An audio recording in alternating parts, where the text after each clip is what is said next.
Yo, check it out. This is Freedom Williams in the building, and I'm rocking with my main man, DJ Paraz. You heard? Everybody dance now. CNC Music Factory, boy.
small war underway on a street in Philadelphia tonight. There was gunshots, thousands of rounds of bullets from the police. Police moved in with tear gas and water cannon. They wanted to kill our children. I had recommended to use an explosive entry device. The house shook. Smoke was coming in, so we knew they dropped a bomb on us. Police allowed the blaze to burn an hour and a half before calling in firefighters. I don't care what they said, there was no justification for what they did. They done burn up 2 blocks. Explain that. I never imagined that the government would drop a bomb on a row house in Philadelphia. It's an embarrassment to the city of Philadelphia. My name is Ramona Africa, and I was there when the police dropped a bomb on me and my family May 13th of 1985 and killed 11 of my family members. I was there.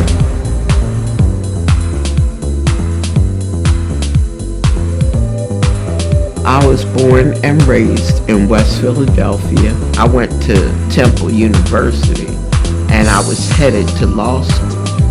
But after I met Moody, I wanted to be a revolutionary. MOVE is a revolutionary organization founded by John Africa that believes in revolution, not in fighting and bloodshed, but true revolution. I joined MOVE in 1979. I was listening to what was happening with MOVE and could not believe that the cops were attacking MOVE the way they were. Until today, there was a house in Philadelphia filled with people who for years confounded everybody. They called themselves MOVE and never said what that meant. They tried to live in the city as if it were the forest, ignoring modern plumbing, trash collection, or rat control. They offended the neighbors first and then the city, which ordered them out last year. Today, the city went to move them. As firemen crawled forward with a water hose, shots rang out.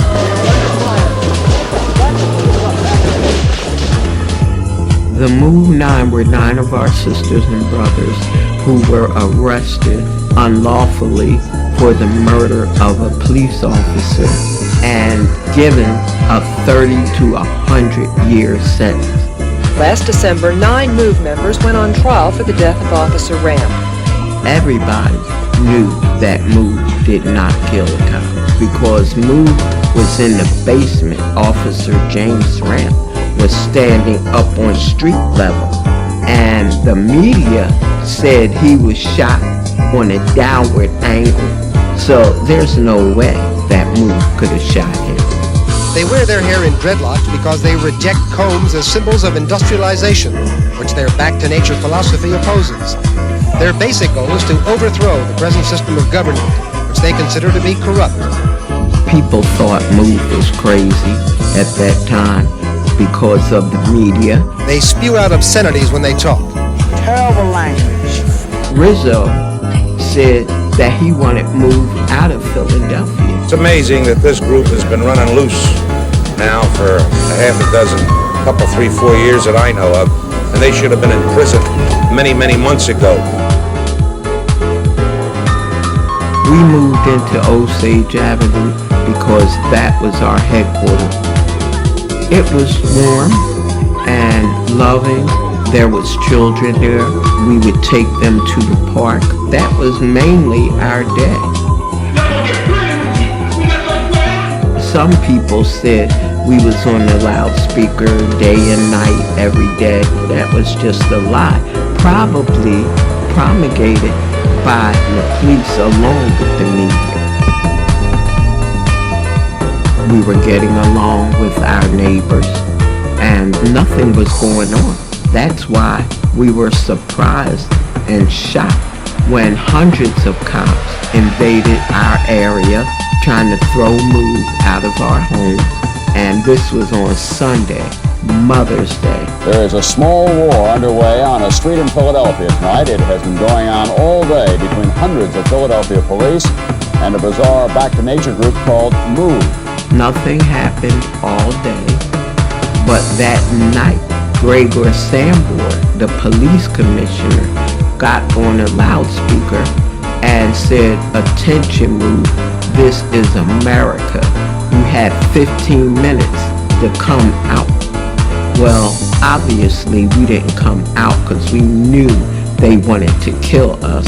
They didn't want to arrest us. They could have done that anytime. It was shortly before 6 a.m. when police moved in with tear gas and water cannon to evict members of the extremist group MOVE.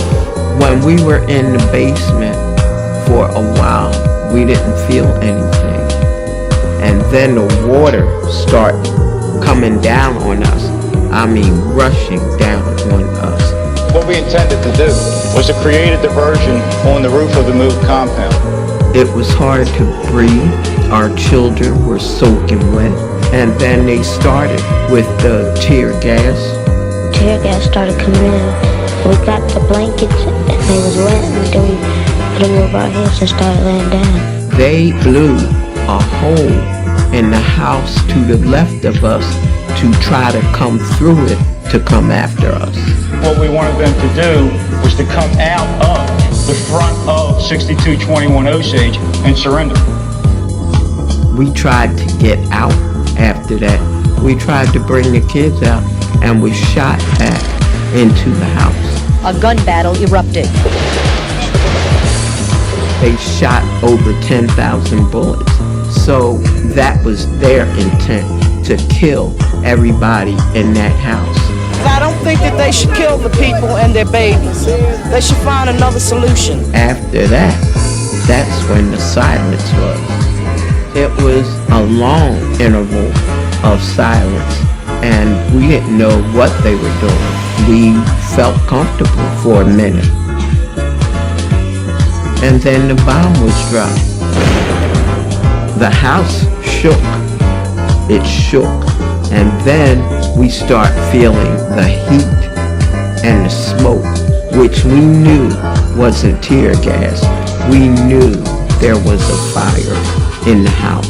We heard the crackling of the trees that was in back of Osage.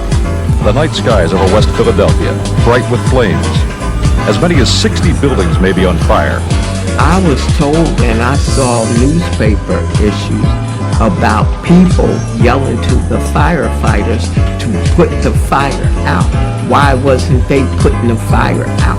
They dropped a bomb on the house to take care of one move family. One move out, they done burn up 2 blocks. Explain that. It was all in the newspaper that Sambor told the fire commissioner to let the fire burn. The fire burned for an hour and a half before police called in firefighters. Tonight, it is unknown exactly how many MOVE members may have escaped the blaze, or how many, perhaps, were trapped inside. We all decided we was coming out, and we were bringing the children out of the house and hollering to the police, we're coming out, we're bringing the children out. And their response was gunshots. Birdie was right behind me, so when I decided to come out, I grabbed him, and that's how we both got out of that house, that blazing inferno. Police grabbed me and arrested me and put handcuffs on my arms, even though I was burnt. And they grabbed Birdie and put him in a police van and took him away. I never saw him again. In the hospital, I was looking for the rest of my family to come in, and nobody came in behind me. And that's when I knew some of my family, at least, were dead. Philadelphia police this morning continue searching for more bodies in the burned rubble of a West Philadelphia neighborhood. One by one, more bodies of MOVE members were found in the rubble of their fortress home. The toll now higher than most had expected. 5 children and 6 adults. Nobody was ever arrested for the murder of my family. Nobody went to jail but me. I was arrested. I was the only one put on trial for arson, conspiracy, everything that they did, they charged me with. The jury found me guilty. I was sentenced to 16 months to 7 years. So I did the whole 7 years. I haven't been back to Osage Avenue since May 13th of '85. It was 61 or so houses burnt. It was damaged to the core. The people that lived on here took a while to come back, because some of them never came back. City taxpayers spent $33 million to rebuild the houses. The homes that was rebuilt, they had sinking foundations, they got leaking roofs, the electricity was messed up. They looked like project houses. Today, I still have the burn scars from May 13th of '85. And some people have told me you should get cosmetic surgery. They can take that off. And I'm saying, why would I want to take it off? I want to be reminded. Our significance today is the consistent example of Moody. Keep fighting, no matter what, because people can look at Moody and say, I don't want to be in jail for 30 or 40 years. I don't want to die. I don't want to have a bomb dropped on me. But the thing is, you can die any day of the week in this country being killed by police. People ought to take the lesson from Moody and stand up for what is right. As long as we can fight, we're going to fight.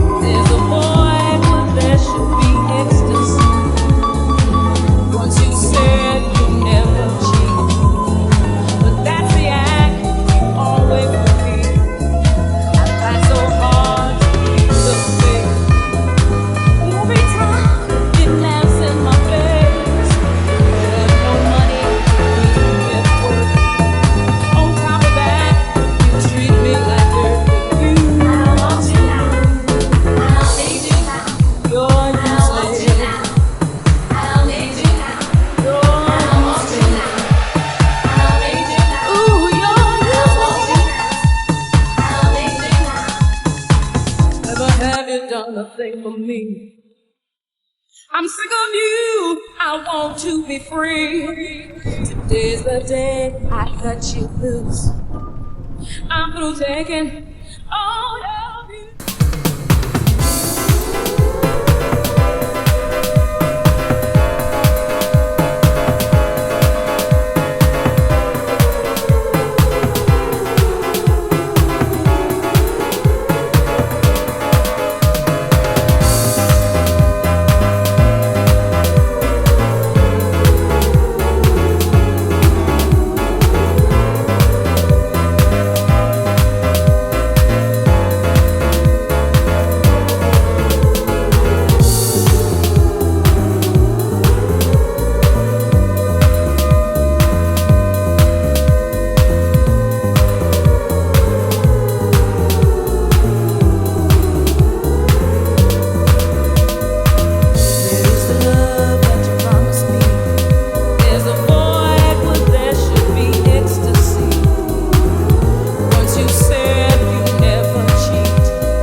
So even though we face the difficulties of today and tomorrow, I still have a dream. It is a dream deeply rooted in the American dream. I have a dream that one day this nation will rise up, live out the true meaning of its creed. We hold these truths to be self-evident, that all men are created equal.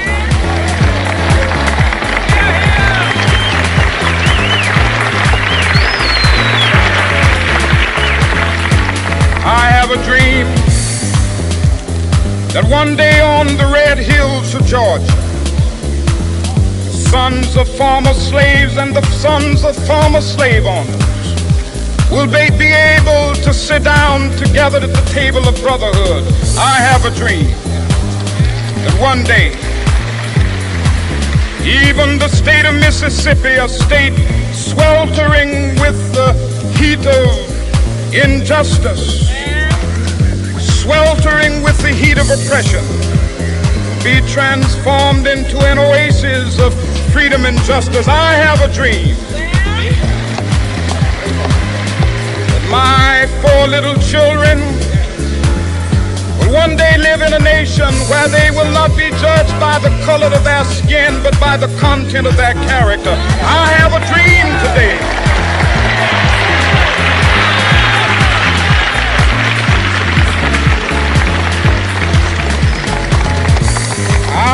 a dream that one day down in Alabama, with its vicious racists, with its governor having his lips dripping with the words of interposition and nullification, one day right there in Alabama, little black boys and black girls will be able to join hands with little white boys and white girls as sisters and brothers. I have a dream today.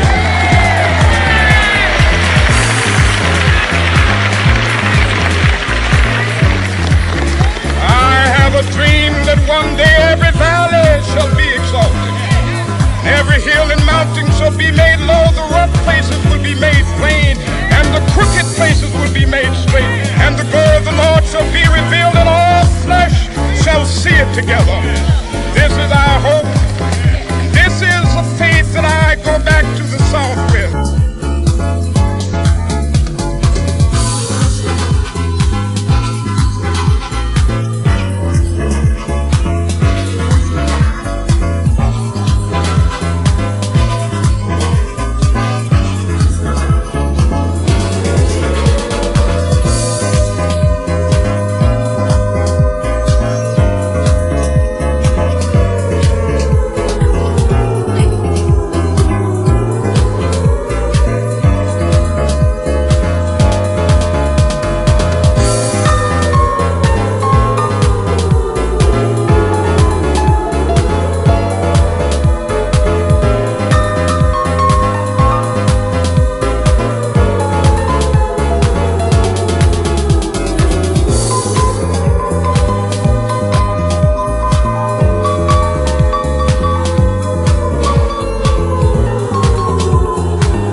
President, Governor, Congressman Thomas, Senator Wiley and Congressman Miller, Mr. Webb, Mr. Bell, scientists, distinguished guests, and ladies and gentlemen. I appreciate your President having made me an honorary visiting professor, and I will assure you that my first lecture will be very brief. I am delighted to be here, and I'm particularly delighted to be here on this occasion. We meet at a college noted for knowledge, in a city noted for progress, in a state noted for strength, and we stand in need of all three. For we meet in an hour of change and challenge, in a decade of hope and fear, in an age of both knowledge and ignorance. The greater our knowledge increases, the greater our ignorance unfolds. Despite the striking fact that most of the scientists that the world has ever known are alive and working today, despite the fact that this nation's own scientific manpower. The very word secrecy is repugnant in a free and open society, and we are, as a people, inherently and historically opposed to secret societies, to secret oaths, and to secret proceedings. We decided long ago that the dangers of excessive and unwarranted concealment of pertinent facts far outweighed the dangers which are cited to justify it. Even today, there is little value in opposing the threat of a closed society by imitating its arbitrary restrictions. Even today, there is little value in ensuring the survival of our nation if our traditions do not survive with it. And there is very grave danger that an announced need for increased security will be seized upon by those anxious to expand its meaning to the very limits of official censorship and concealment. That I do not intend to permit to the extent that it's in my control. And no official of my administration, whether his rank is high or low, civilian or military, should interpret my words here tonight as an excuse to censor the news, to stifle dissent, to cover up our mistakes, or to withhold from the press and the public the facts they deserve to know. But I do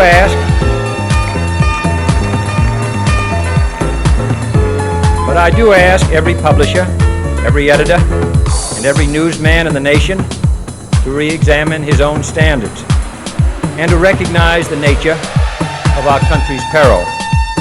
In time of war, the government and the press have customarily joined in an effort based largely on self-discipline to prevent unauthorized disclosures to the enemy. In times of clear and present danger, the courts have held that even the privileged rights of the First Amendment must yield to the public's need for national security. Today, no war has been declared, and however fierce the struggle may be, it may never be declared in the traditional fashion. Our way of life is under attack. Those who make themselves our enemy are advancing around the globe.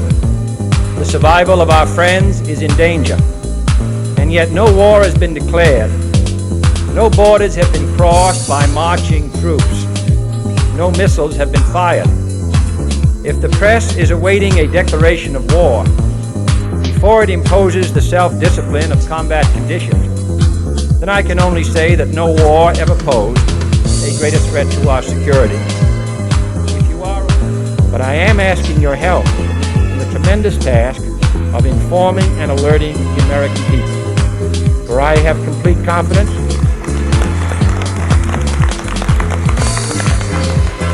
in the response and dedication of our citizens whenever they are fully informed. I not only could not stifle controversy among your readers, I welcome it. This administration intends to be candid about its errors. For as a wise man once said, an error doesn't become a mistake until you refuse to correct it. We intend to accept full responsibility for our errors, and we expect you to point them out when we miss them. Without debate, without criticism, no administration and no country can succeed. and no republic can survive. That is why the Athenian lawmaker Solon decreed it a crime for any citizen to shrink from controversy. And that is why our press was protected by the First Amendment, the only business in America specifically protected by the Constitution, not primarily to amuse and entertain, not to emphasize the trivial and sentimental, not to simply give the public what it wants, but to inform, to arouse, to reflect, to state our dangers and our opportunities, to indicate our crises and our choices, to lead, mold, educate, and sometimes even anger public opinion. This means greater coverage and analysis of international news, for it is no longer far away and foreign, but close at hand and local. It means greater attention to improved understanding of the news, as well as improved transmission. It means, finally, government at all levels must meet its obligation to provide you with the fullest possible information outside the narrowest limits of national security which we intend to do it. It was early in the 17th century that Francis Bacon remarked on three recent inventions.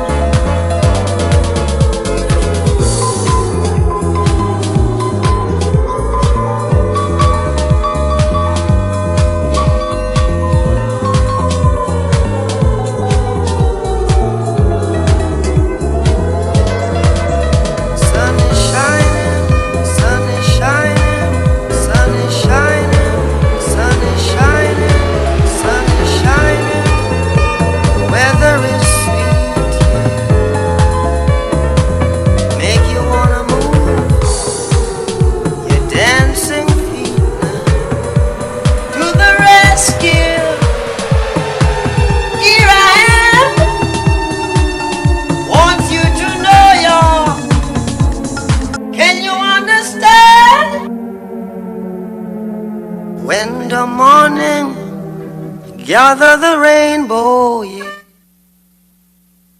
Want you to know I'm a rainbow too. I'm a rainbow too. I'm a rainbow too.